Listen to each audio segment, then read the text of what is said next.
جی وہ کہہ رہا ہے کہ دیکھو اس وقت نہ تم میرے دوست ہو نہ میں تمہارا دوست ہوں، یہ انصاف اور ایمان کا معاملہ ہے۔ اب یہ حق اور سچ کی بات ہے، اور جو خالہ نے اپنی ساری بات جو ان کو مسئلہ تھا، جو ان کی فریاد تھی، انہوں نے پنچایت کے سامنے بیان کی ہے۔ اب تمہیں جو بھی کہنا کہو۔ جمن ایک شان فضیلت سے اٹھ کھڑے ہوئے، شان فضیلت خود کو دوسروں سے برتر سمجھتے ہوئے، بہتر سمجھتے ہوئے، اور بولے پنچو میں خالہ کو اپنی ماں کی بجائے سمجھتا ہوں، یعنی ماں کی جگہ دیتا ہوں، ماں جیسی اس کی عزت کرتا ہوں، اور ان کی خدمت میں نے کبھی کوئی کمی نہیں چھوڑی، جس حد تک ہو سکا میں نے ان کی خدمت کرنا چاہی۔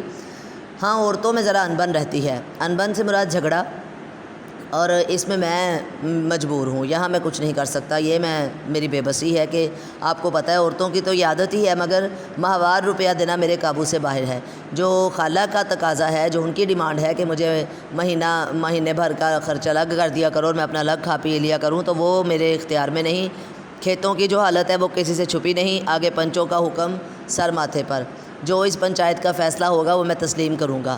سر ماتھے پر یہ محاورہ ہے جس کا مطلب ہوتا ہے کہ مجھے آپ کے حکم پر کوئی اعتراض نہیں ہے، جیسا آپ کہیں گے میں ویسا ہی کروں گا۔ الگو آئے دن عدالت سے واسطہ رہتا تھا، یعنی وہ کورٹ کچہری آتے جاتے رہتے تھے، قانونی آدمی تھے، قانون کی سمجھ بوجھ رکھنے والے تھے۔ جمن سے جرا کرنے لگے، یعنی بحث کرنے لگے، سوال و جواب کرنے لگے۔